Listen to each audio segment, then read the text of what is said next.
welcome back to my channel. Today I wanted to do another TV show review, but you know, this is a booktube channel, so obviously I'm going to be reviewing a TV show that was adapted from a book. And in this case, I am reviewing One of Us is Lying by Karen and McManus. And oh my god, I am so excited to get into this video. I fucking love One of Us is Lying, and the TV show was a lot, so I really want to fucking get started. But first, I just wanted to ask that you guys like this video and subscribe to my channel. I'm super close to 1,000 subscribers. I've been working towards this for a while. So if you guys could subscribe to my channel and like share my videos, that would be super rad. But yeah, I'm not gonna waste any more of your time. So without further ado, let's get into this review of One of Us is Lying on Peacock. So One of Us is Lying for the past 3 weeks has been releasing new episodes on Peacock, which is a streaming service. I think the first 3 episodes were available for like anyone to watch on Peacock for free, but I think the last 5 episodes you have to have the Peacock exclusive, whatever it is. I don't know, my mom got it because my dad wanted it, so thank God we had it and I could watch it, but I'm pretty sure you have to have like the exclusive upgraded version of Peacock that you pay for to watch the last 5 episodes. So don't get into it if you're not willing to pay for it, because then you're gonna be stuck on episode 3 forever and it's gonna fucking suck. But before we get started like completely into this, I wanted to point out a couple things that I was obsessed with, like just little minor things. The first one was the episode title like design thing. Like I love when a TV show has episode titles that are similar, like it follows a pattern, like Friends, obviously the one where, or things like that. And One of Us is Lying had that same kind of layout with the title. It was like One of Us is Grieving, One of Us is Dancing. I was obsessed with that. I loved that. Next, I wanted to point out the soundtrack for the show was so fucking good. Like it had Nightmare by Halsey, I'm pretty sure, Good For You, Don't You from The Breakfast Club, like basically the Breakfast Club theme song, which if you don't know, One of Us is Lying was kind of advertised as Breakfast Club / Pretty Little Liars murder mystery sort of thing. I think one of the characters, Janae, sang Fuck You by Lily Allen.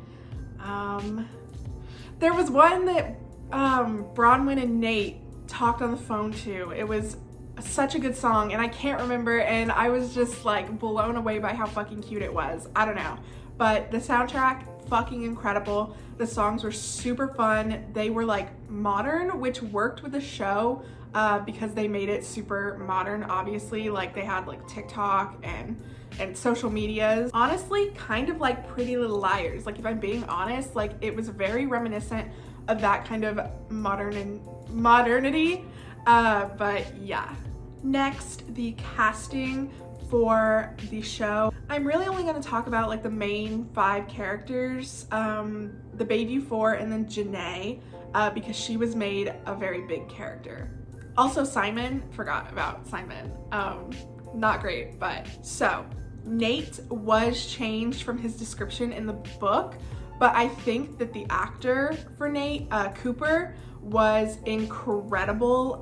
He was so fucking funny. His line delivery was like perfect. Like he was obviously built to be the fan favorite. He's the comic, he's the criminal, he's the hot one. Like he's like just this all around like perfect drama character. I saw a compilation of all the funny parts in the show, and Nate was 95% of them because he's just fucking hilarious. Like just the way like he delivers stuff, like this scene. She tried to frame you with that EpiPen. And when that didn't work, he used it as a distraction to frame the most likely suspect. No offense. I've been called worse. It's just perfect, and he's just such a cool guy, and I don't know, I love him. I love the casting. I think it was really, really good, even if they changed like the physical description. Like, who fucking cares? Marianne Lee being casted as Bronwyn, perfect fucking casting. She's gorgeous, she's beautiful, she's incredible, she's everything. Like, she was the perfect Bronwyn. Like, she's exactly how I'm sure everyone pictured Bronwyn, like good girl, pretty, curly hair, like just, she's so cool. She was very good at playing the uptight, worried, stressed Bronwyn, very annoyed with things that Nate did. Like the way she said his name a lot, like Nate, like it was just so fucking funny. And then we have Annalisa as Addie, and she's perfect. She's perfect for the pretty, like not mean girl, but pretty, bitchy, popular, like gorgeous character. She was so fucking good at that part, especially towards the end when Addie like comes into her character. I think it was like a perfect acting role. Like I know you guys are probably like, she has no critiques, and you're right, I don't have any critiques. I'm like amused by the whole thing. I love it. I did not see any bad things with the show, but I just wanted to go over how much I loved it and how much I think you guys should watch it.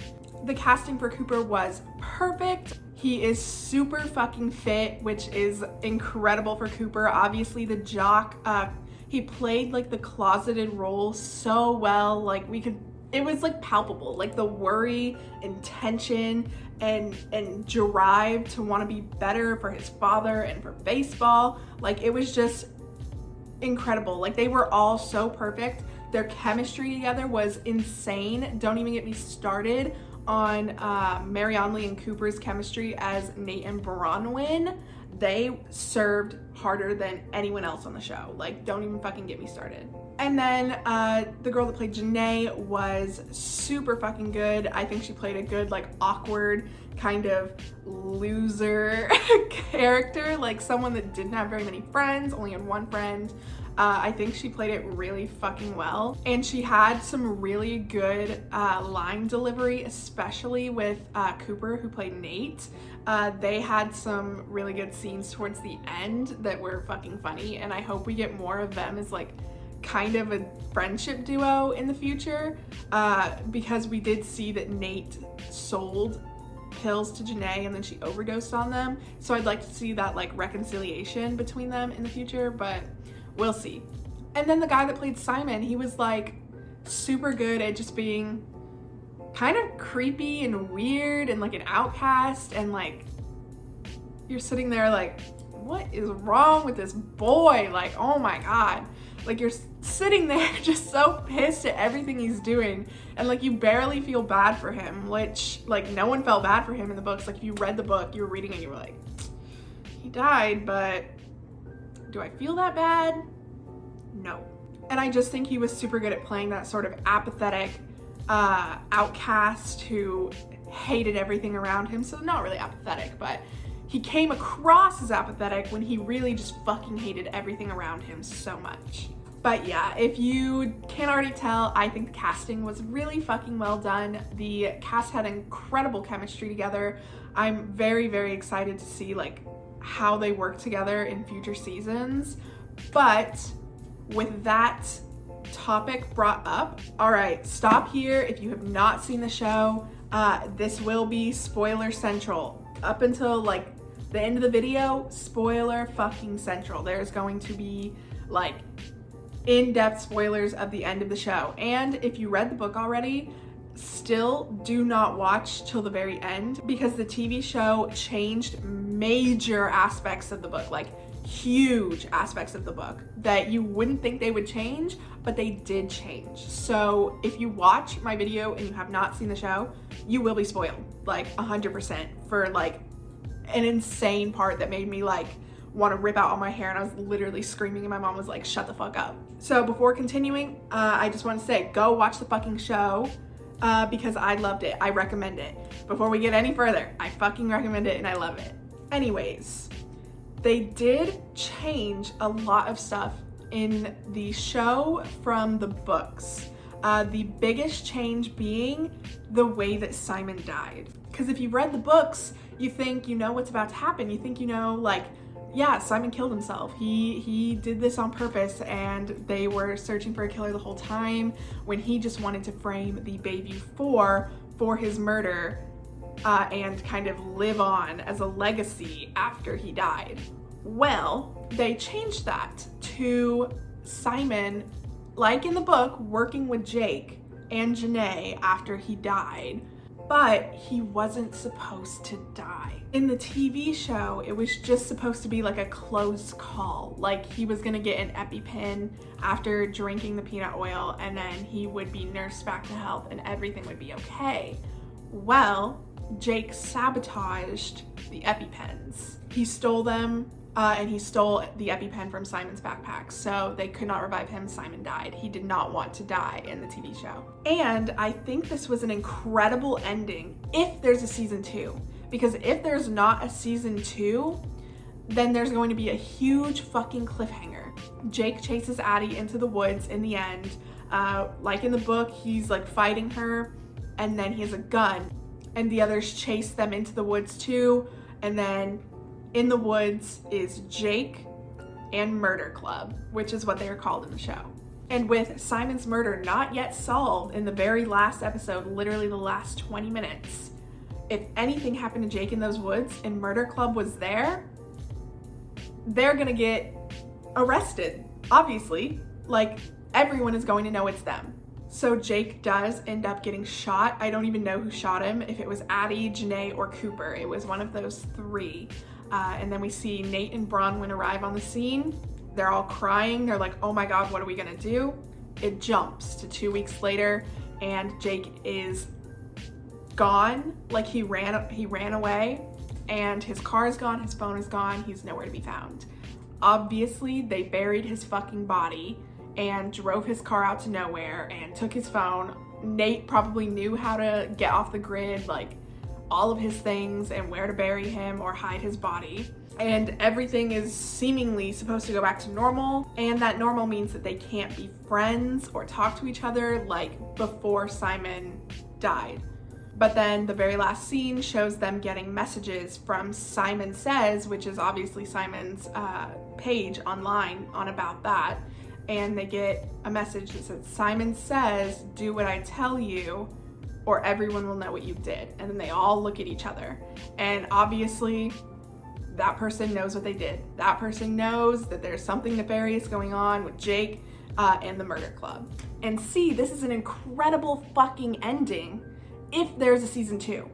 If, and only if, because if it gets canceled, shitty fucking ending with no like resolution, a huge cliffhanger, multiple cliffhangers when you consider Nate and Bronwyn, but what fucking ever. I think it was really fucking cool. Like, I loved the twist that it was Jake.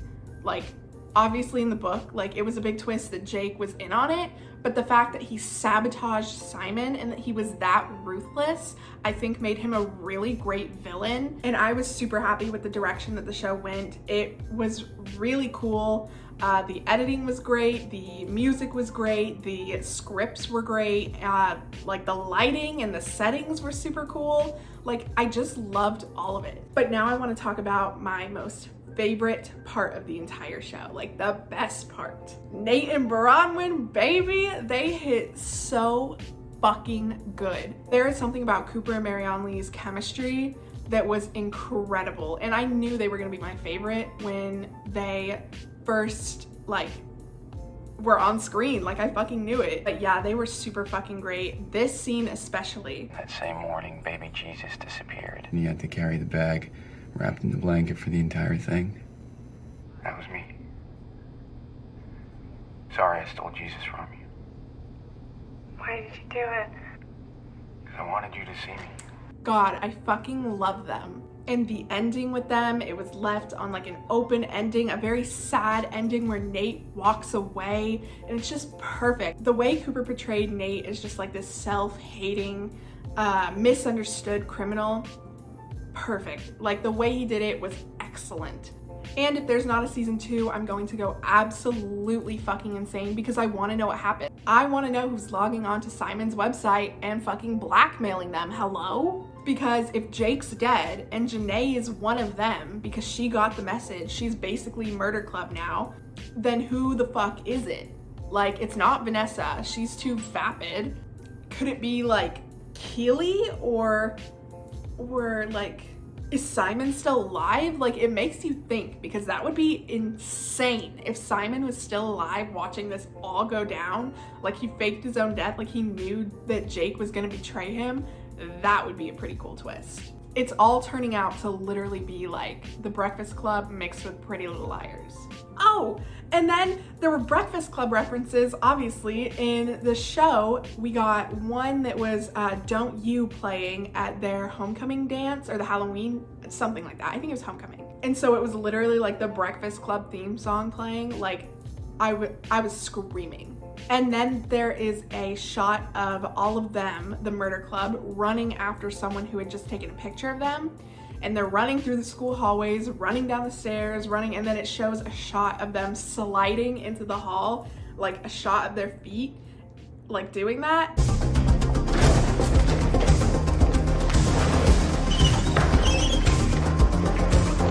And that reference was so fucking good. Like, I loved it. We all clocked it, me, my mom, and my sister, immediately. We were like, Breakfast Club, and it was so cool. But yeah, I really think that Peacock did a fucking great job adapting this into a TV show. I think a TV show was the perfect way to do it. And I honestly couldn't have asked for anything better. Maybe like a little more budget, but not really. Like, it was still really pretty and the clothes were super cool and modern. Like, it was all really fucking nice.